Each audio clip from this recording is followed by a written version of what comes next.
at 6. In the world of music, Sir George Martin was revered as a genius. His death at the age of 90 has been followed by countless tributes. Paul McCartney described him as the fifth Beatle, acknowledging George Martin's pivotal role in taking the Fab Four's raw talent and turning them into a global sensation. Over 7 decades, he worked with many of the most successful musicians in the world. Our arts correspondent, David Silito, looks back at his life. All right, here we go. Okay, Richard. Here comes the thing. Watch it.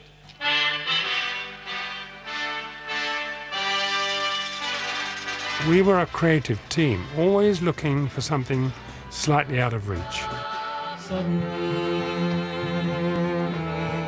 George Martin and the Beatles. Music would simply never be the same again. Take a song like Yesterday. George Martin suggested to Paul McCartney adding a string quartet. This is it, here.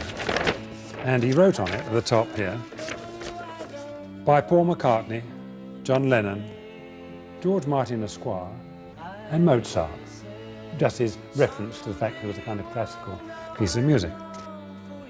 Born in London, he studied music and in the 40s formed a band with his childhood friend Victor Moore, the Fortune Tellers.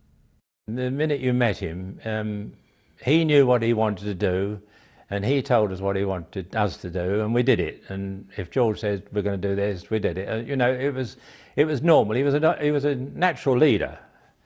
At EMI, he produced classical and novelty recordings. The Beatles were a new departure. He captured their energy, prodded them to record their own songs, and at Abbey Road helped create a completely new sound world. George had done little of no rock and roll when we met him, and we'd never been in a studio, so we did a lot of learning together. He had a very great musical knowledge and background. God bless George Martin were Ringo's words today. Sir Paul McCartney said he was like a second father to me, a true gentleman. In the 60s, every other band was following in their wake. I think George was incredibly important. When you're a band and you have beautiful music like the Beatles had, you need someone to be able to get it out there to the world. And what George did brilliantly was open that door wide. And this is George Martin's own recording studio.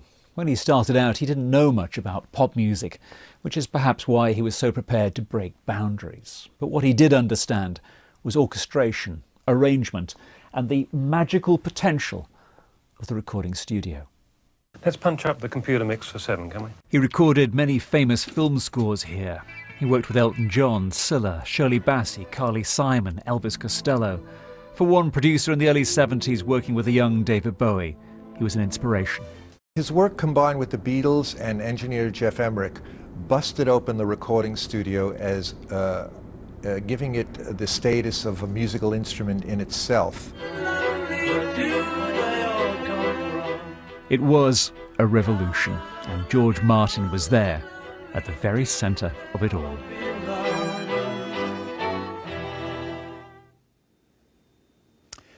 Sir George Martin, who's died today at the age of 90.